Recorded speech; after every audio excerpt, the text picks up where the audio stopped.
Psychologically abusive men use silence to gain control over you. You guys get in an argument, he's in the wrong, but he doesn't text you back. You ask why he's not texting you back, and he replies, "I'm not going to argue about this." That's how he maintains his dominance over you, by shifting the blame to you. Now you're in a relationship with someone where you're walking on eggshells, and he's the abuser. He's in the wrong. You want to know why so many men get out here and they continuously damage? I mean, intentionally, their whole motive and purpose is to use, abuse, and run through as many women as possible. You want to know why? Because their mothers have conditioned them to believe that women are to give them unlimited chance after chance after chance when they up. It is toxic programming and toxic conditioning of their weak ass enabling coddling mothers. I had an ex, an old relationship. We're talking about 7-8 years ago. And I remember when I was breaking up with him, because I caught him cheating. One of the last things he said to me was, "I ain't worried about nothing. All my exes come back. All my exes come back." Like, he was so arrogant and he was so sure of himself when he said that shit to me. And all I could think about in the back of my mind was, well, it's time for a change, because I ain't about to be like none of my exes. I ain't never coming back. And trust and believe, that was 7-8 years ago. I never went back, never held a conversation with him. 7 might be 8 years consistently. He has never heard from me. There has been several attempts where he has tried to bully me. I had to get a restraining order against him. He has sent people to bully me. He sent his new bitch to bully me. He emails me out the blue. We live in 2 different counties. He got this bitch watching me. She reaches out to me. No, you're supposed to be enjoying your new life with your new bitch. Don't use her to get a rise or a reaction out of me. He could not process the fact that I wasn't coming back, because he has a history of dealing with women who always ran back. Weak, toxic, narcissistic, toxic codependents. Those women like playing mind games and competing and going back and forth with. So those are the types of women he's accustomed to dealing with. Women that behave like his mama, because his mama acts the same way.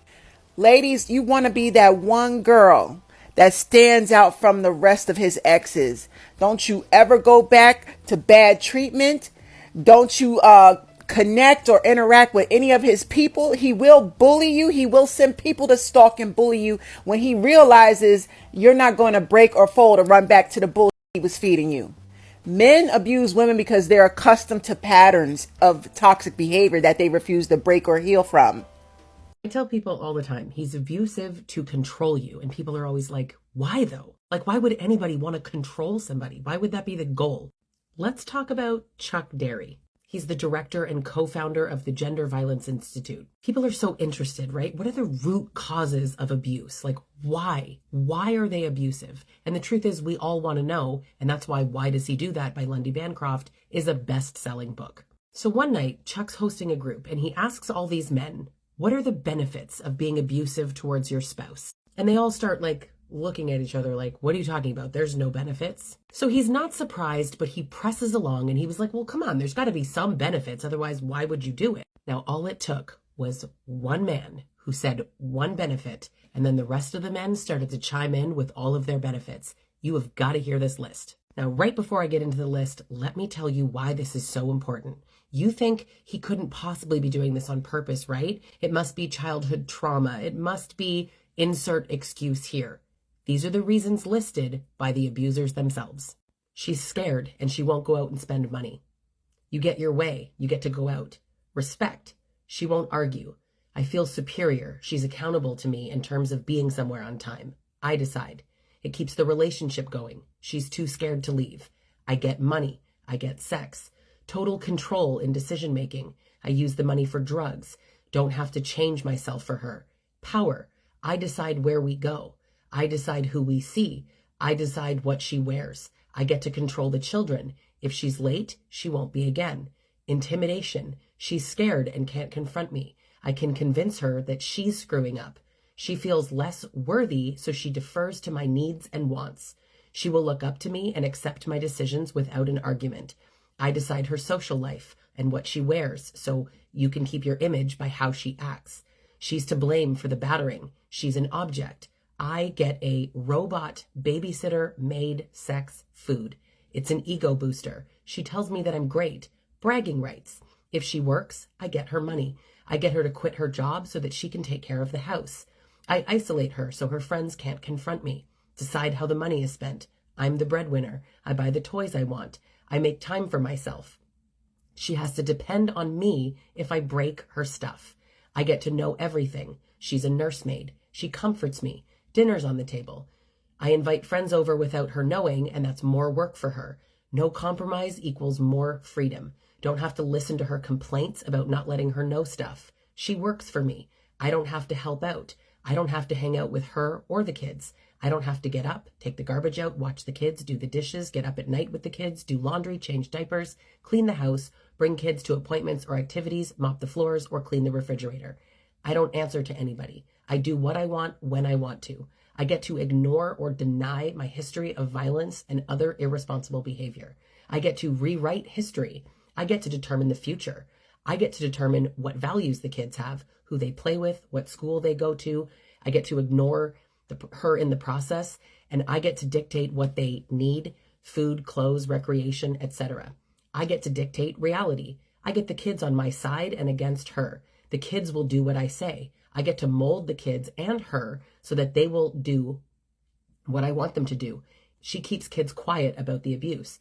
Choose the battles and what it will cost her. It proves my superiority. I get to win all the arguments. I don't have to listen to her wishes, complaints, anger, fears, etc. I make the rules. I can break them when I want. She won't go get help against you for past beatings because she has no friends to support her and is confused by my lies. I convince her she's nuts. I convince her she's unattractive. I convince her that she's to blame. I convince her that she's the problem. I can dump on her. I can use the kids to spy on her. The kids won't tell mom what I did. The kids won't disagree with me. I don't actually have to talk to her. I'm the king of the castle. I can make myself scarce. I have someone to unload on. I have someone to bitch at. She won't call the police. I tell the kids that they don't have to listen to mom. I can get her to drop the charges. I can get her to support me to her family, my family, the cops, judges, children welfare, prosecutors. I can get her to support me to her family, my family, cops, judges, children's welfare, prosecutors, etc. And I can get her to admit that it's her fault. So then Chuck asks them, well, would you ever give this up? Why might you give this up? And here's what they said. They would only give it up to avoid getting arrested, avoid divorce, avoid getting a protection order taken out against them. They don't want their adult children to not invite them to their weddings, and they don't want to have to go to groups like that one. Do not ever think that these men are not doing it on purpose, that they do not know exactly what they are doing. They admit it when they are asked. I am up to here with people saying that it's about childhood trauma. They haven't learned. Their mom was mean. Their ex was a B word. I'm so tired of all of the excuses. Men are abusive because they choose to be abusive. And that is the end of it. Full stop. Period. The end. Stop with the excuses. Anytime a man is angry enough to the point where he has to shove you, call you out of your name, put his hands on you, and then later on he begs for your forgiveness. He starts crying and saying, I don't know what's wrong. I have these anger issues. I need help. Don't believe him. He's lying. He don't have anger issues. He don't have problems controlling his anger. I guarantee you when he takes his ass to work every day, does he turn up at his job when his boss pisses him off or his co-workers? No, because he's smart enough to control his anger and his temper because he needs his paycheck. See, he knows how to turn his anger off and on when it benefits him. So when he's angry towards you and aggressive towards you, that's to put fear into you so that he can continue controlling you. Leave the moment he becomes aggressive before it turns physical. Never trust a man that plays a victim. These are the type of men that do not know how to communicate, and they don't understand the importance of mental stimulation. They will never be able to accept accountability for their actions because they're going to blame other people. These type of men are extremely insecure. These type of men will physically and or emotionally abuse you. Like they will punch you or call you out your name and then blame you for their actions. These type of men do not like to be confronted when they are wrong. They will resort to violent actions or excessive violent verbal aggression. They will victimize you and play the victim. They never change because they don't think they are the problem. Here's 5 signs you're low-key being abused by the man in your life. Number 1, he's never happy until you're upset. So he'll irritate you and say mean things and disparage in little small ways in his comments and things like that. And then when you finally get upset or you're yelling or you're crying, then all of a sudden he seems content and chill and may even have like a little smirk on his face. Number 2, he says negative and critical remarks about you, to you, or about things that are important to you. He doesn't have positive things to say. He doesn't build you up unless he has an agenda, which brings us to number 3. He rarely compliments you or validates you unless he has a specific agenda to what he's trying to do. It's always a manipulation with him. Number 4, he turns everything around on you so that it's your fault. So that even if he's yelling, then he says, you made me mad. Why did you have to make me mad? And finally, number 5, he talks bad about you to other people, and he talks bad about other people to you. Tell me how many of the 5 apply to your situation, and make sure you download my healing app. I hate when people say, the reason he treated you horribly is because you wasn't the right woman for him. He treated you horribly because his core character was that. Whether you was the right person or not. How many men thought that once they met the right woman, they were able to flip a switch on being faithful, being calm and collected, being an effective communicator, being able to provide and protect at a high level? How many men that wasn't doing those things in previous relationships thought that it was just because I wasn't with the right woman? And you think that until you find the right woman and you try to flip the switch on, and you're only able to be this good guy for 2 months because you're not a good guy. You're not. You're not a good guy. You're not. It don't matter if you were the right woman or the wrong woman. Distance yourself from men who get mad and do things out of anger is very womanly. Like, oh, the only reason I called you out your name is because I was mad, or the only reason I went and talked to her is because I was pissed off at you. Like, at some point as a grown man, you have to know how to think before you act, not act before you think. Getting so deep in your feelings over petty that you react off impulse is very feminine. Like, just because he mad at you, he still has to respect you. I look like arguing with you about something that's a requirement to deal with me in the first place. I ain't fighting with nobody to respect me. I just don't deal with nobody who don't have it in the first place. Free game, ladies. What's with the abusive men demanding respect when they're not entitled to any? You're abusive. Why would you get respect? And they don't want to earn it, right? They just want to have it. They demand it. They're entitled to it. I remember when I was still with my abusive ex, he once said to me, like, you don't even respect me anymore. And my first thought was like, but then he was right. I didn't. Absolutely right. Not respecting him anymore was kind of like a natural consequence of the way that he was treating me. So with all the disrespect that I can muster, F abusers. You get no respect because respect is earned, and respect is a two-way street. Reciprocity, kind of important. I'm the man of the house. You need to respect me. Okay. The best time to get away from an abusive man who treats you horribly is after the first time he abuses you. And the only reason why so many women have such a hard time doing this is because most abusive men don't start off being abusive. They start off racking up evidence that they're a good person by doing things that they know you would expect from a man. Buying you flowers, taking you out on dates, complimenting you, taking cute pictures of you, taking you shopping, telling you how lucky he is to have you, and so on and so forth. And they wait until you are attached to them to start being abusive to you. So when the abuse happens the first time, you have such a hard time realizing that this is this person's true character, because there's so much evidence to show that he loves you, that he really likes you, that he values you. And so you start having an internal battle with yourself, because you're like, well, it must have been a mistake. It must have been a one-time thing. He must have been in a bad mood. He must have just had a bad work day. And you start making excuses for him because of all the evidence that you have that he is a good person. Abusive men know this. And that's why you need to walk away the first time a man abuses you, because it was calculated. It was not a mistake. He love bombed you intentionally so that he could abuse you, so that you could lose trust in yourself and your own decisions by having so much evidence that he's a good person and one bad experience with him, so you're quick to forgive him. These types of dudes generally are really good at manipulation. So the abuse is not going to happen back to back. What's going to happen is there's going to be one instance where you get abused. You might be like, okay, I don't think this is going to work out. You might be mad. You might be isolating yourself, giving him the silent treatment.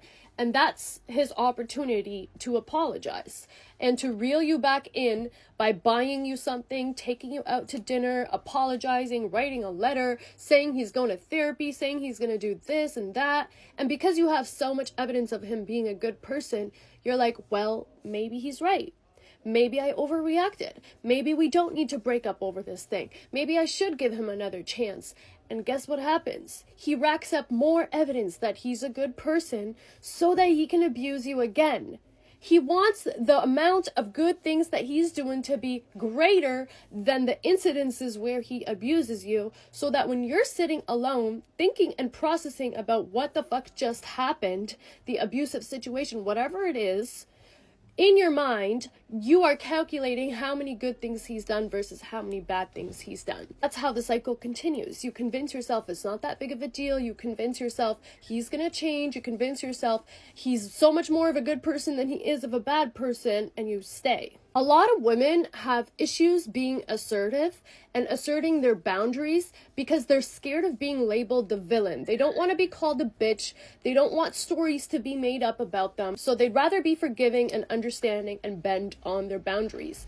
And abusive men depend on you to be that type of person, which is why they have so much success being abusive, because they know it's going to be hard for you to stand up for yourself. And they know that you are scared of being slandered by them if you do stand up for yourself. Do not be scared of being slandered. Do not be scared of being called a bitch. Do not be scared of the stories that they're going to make up about you. Get out of there ASAP the first time it happens. Do not forgive. Do not forget. Do not brush it under the rug. Do not let the amount of good things that he's done for you outweigh the abuse. Because guess what? No matter what type of abuse it is, if it's emotional, verbal, or physical, or sexual, that trauma is going to stay with you a lot longer than all the memories of the good things that he did. Find the strength and be willing to walk away from a man who abuses you, even just one time. One time is too many times. I know that a lot of dudes will get you pregnant with their child before they start abusing you. Or they'll marry you and they'll take you halfway across the world, far away from your friends and family, before they start abusing you. And so the best way to protect yourself against abusive men is to have high self-worth. And to understand that no matter how much you love this person or how attached you are to this person, you love yourself more. So much more that even though you know it's going to be painful and scary to walk away, you are willing to do that to protect yourself, because you love yourself, you value yourself, and you value the life of your children as well, because most abusive men abuse their children as well as the mother of their children, whether they're married or not. That man has one time to be abusive. then you get your kids and you get the fuck out of there. And I know that children make leaving so much more complicated, especially if you are not a woman who has her own money and you're depending on this man for his money, because now the courts are going to get involved and you're going to have custody and this and that and whatever. But that battle of fighting this guy in custody is worth it, ladies, because your life is on the line. It's worth it to stand up to your oppressor, to stand up to someone who abuses you, to say, I don't need to take this shit. I don't care what you look like. I don't care what your education level is. I don't care what city you were born in. I don't care if you don't make money. Your life is valuable. Outside of anything else that makes you who you are, your life is valuable. And these dudes want to convince you that your life is not valuable so that you will continue to let them get away with abusing you. So I want you to ask yourself this question. Is the time and effort that you're going to spend fighting this man and getting away from him worth it? Or is it worth it to continue being abused and to spend the rest of your life not being able to trust yourself or your own decisions because someone else is making very calculated moves in order to get you to have a certain opinion of them that you know deep down in your heart is not true? It's not a good man. Good men don't abuse women, period. Good men don't abuse women, period.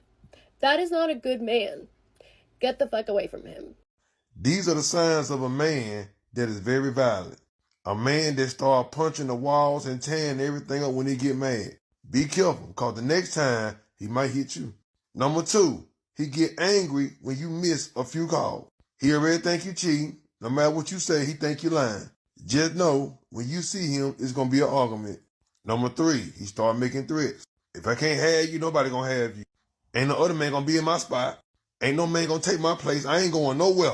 And he mean everything he say. Number 4, he gets all up in your face when he get mad. He want to put fear in you. If you're not scared of him, it makes him look weak. And when you argue back with him, you take away his power. And then he gonna try something else. Number 5, when you reject him, he destroys everything you own. He busts your windows out, mess your car up, mess your tires up, destroys everything that you love, everything you work hard for. When he start doing all these things, it's time to leave before he do something to you. These are the 5 telltale signs of an abuser. If it doesn't apply, let it fly. Number 1 is definitely going to be anger issues, especially to the defenseless like children or animals. I mean, they're usually kind of angry and violent with everyone, but the ones that they target to harm or inflict pain upon are the ones that they know they won't fight back. They're defenseless. Number 2 would be narcissism. Now, many would hear this word and think of like their toxic ex-boyfriend that had an attitude problem, which, you know, may be the case or whatever, but I'm actually talking about, by definition, those who lack empathy for others. For some reason, narcissists tend to downplay the trauma and pain they cause other people or just of the people around them while like maximizing theirs, and it's like a fucking mental illness or something. Number 3 would be they are manipulation. I feel like these motherfuckers are so good at controlling the outcome of situations that they created around themselves, you know? Another dead giveaway is mommy issues. Just any kind of troubled relationship with their mother or any parental figure, guardian, whatever. You can kind of say these relationships are borderline toxic, more so because these relationships are either non-existent or they are enabling, both, which are horrible. And that brings us to number 5. I would say number 5 would definitely be an inflated ego. These men will go to the ends of the earth trying to prove that they're a gift from God, because deep down inside they know they're baggage to everyone around them. The original purpose of this video was to expose child abusers. Actually, you could say that the purpose of this video is just to expose abusers in general. Now, when you hear the word abuser, you're probably thinking in the explicit terms, but no. An abuser isn't always explicit. Honestly, an abuser is anyone who brings harm to any person, place, or thing in general. With that being said, here is one completely demonic and cruel thing that the narcissist does to gain control of you. The narcissist, if you've dealt with a narcissist, you've seen this happen over and over. Even if you didn't know that this is what you were experiencing, you've seen this and you've dealt with this over and over and over. The narcissist, the demonic spirit that you're dealing with, who is the narcissist, this is one of their favorite tools and tactics to gain control of their victim. And that thing is provoking you to anger. Provoking you to anger and then blaming you for your reaction. I talked about this in one of my other videos. It's called reactive abuse. The narcissist is great at provoking you. They'll do something really evil and demonic to you to get you to a point where you have completely lost your marbles. And then they will film it, they will document it, they will share it, they will copy, they will do anything to keep that, your reaction, as evidence against you later, and they will also blame you for your reaction. This is a demonic tactic that they use to gain control of you. See, narcissism is mostly about control. Control is a big thing for the narcissist. The narcissist wants to have complete control of you, and that includes your emotions and how you react to things. They want to have control of your finance. They want to have control of the way you dress, the way you act. They want to tell you that they don't like women that wear makeup, but they do. They want to tell you they like women, but they don't. They actually like men. They want to tell you about your finance. They want to tell you how to raise your kids. They want to have complete control of you, because the narcissist thinks that their victims are their property. And if you have a property, you want to have full control of that property. So one of the most cruel ways that they do this, one of the most sinister ways that they can gain control of you, is by controlling how you act, by controlling your emotions. And the best way to do that is to provoke you. And then when you catch the bait, they sit back, relax, and enjoy the show. And you look completely crazy. There are videos that the narcissist took of me when he would provoke me. One of the days that he provoked me to the most anger, the most angry I had ever been, to where I lost my complete mind, was a day that I had my 2-year-old child and he chose to watch gay porn on full speaker in my house. When I tell you I lost my ish, then you know what he did? Took out his phone and started to record me. Guess where those videos ended up? On social media. It's on every platform. It's on YouTube. It's on Facebook. It's on Instagram. It's on TikTok. Once you fall for that, they have complete control of you. And this is why I've made it my goal to really, really put a lot of these things out, because when you don't know, it's really, really sad. When you don't know you're being abused. Remember, this is called reactive abuse. When you react, not when you act, when you react, which means there is something they did to get you to this point. When you start to react, they use your reaction as evidence against you. So the video never shows what started the argument. If it's a text message, it never shows what made you write a paragraph. It never shows that. If it's a secret recording, it never shows what started that discussion, what got you so mad to say the things that you're saying. It only captures what you did. This is very sinister. And when you see this, it angers you, because you know how that fight started. You know how this argument started. You know why you were triggered to act that way. But nobody else sees that. They only see your reaction. This is the way that the narcissist gains control of you. And that's why I tell you guys, if you're still in the situation with a narcissist, the smart way to flip the smart way to flip the game on them, disengage. When you see that they're trying to trigger you, when you see that they're doing something abnormally cruel, when you see that they're starting a random argument about something that is so crazy, disengage. Step back. Take a deep breath. Count from 1 to 5 or backwards. Woosah. You will completely disarm them. And these narcissists are everywhere. They're not just your partner. They can be your so-called best friend. They can be your boss at work. They can be your co-worker. They can be even the lady at the grocery store. Some people will just automatically be rude to you to try to get a reaction from you so that they can use it against you. So if you're in this situation, even if it's in traffic, if somebody cuts you off and they flick you off on top of it, just say, woosah, and let them go. You completely disarm them. Have you ever seen a situation where somebody comes in, they're mad, they're acting up, and they're, just super mad, and the other person is calm? Do you see what happens? You just deaded the whole thing. It's the same with that intimate partner. It's the same with that demonic narcissist.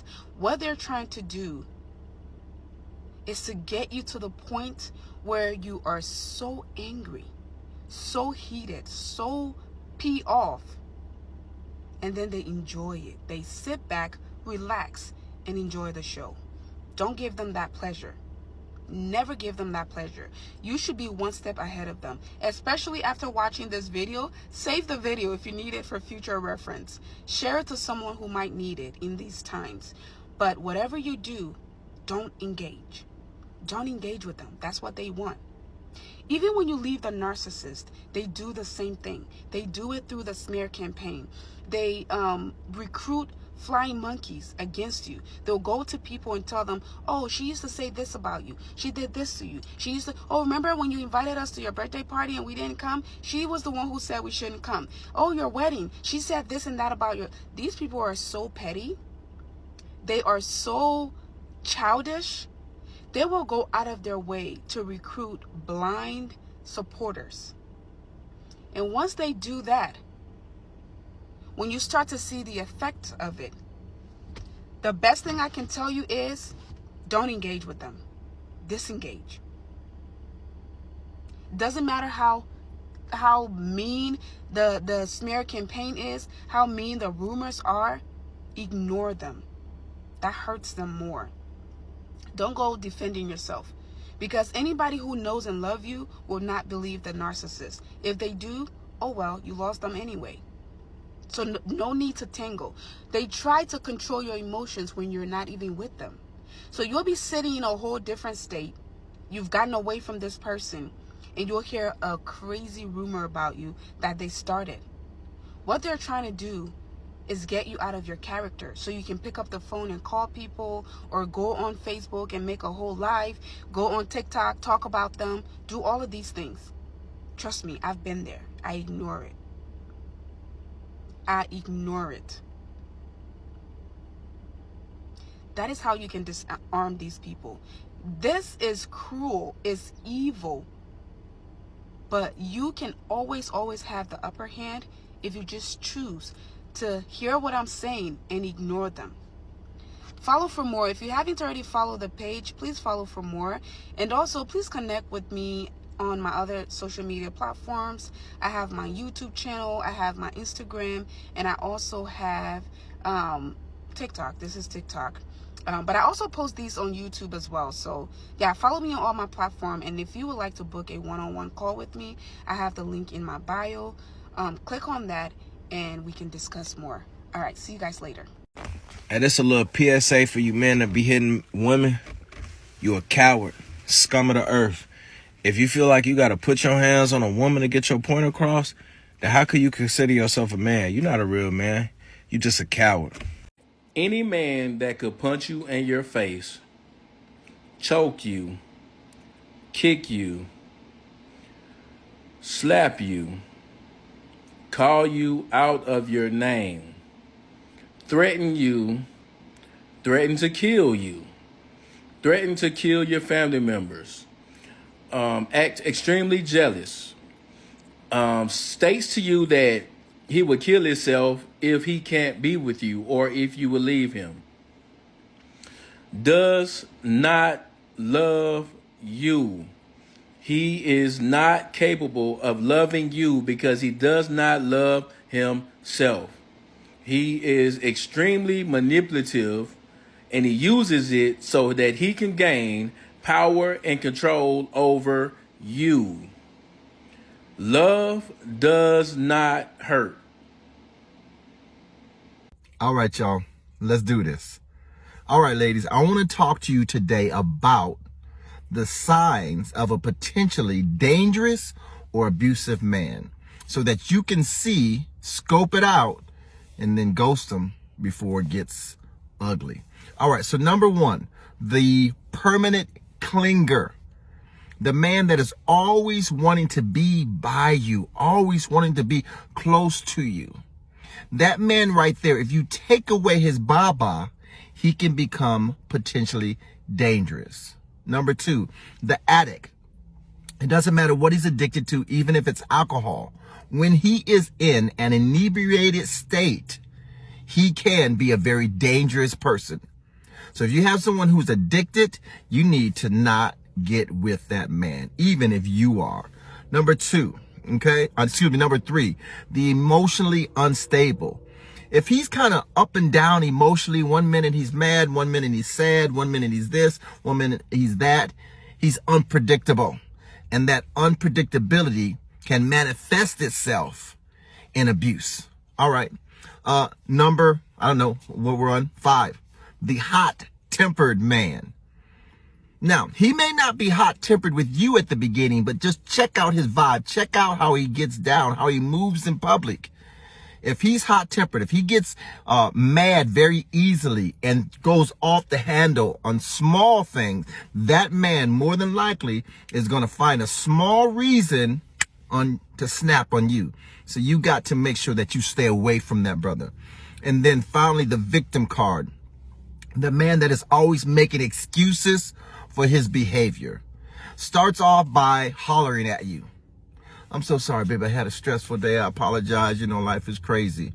Starts off by verbally abusive. Maybe abusive verbally or snapping at your kid.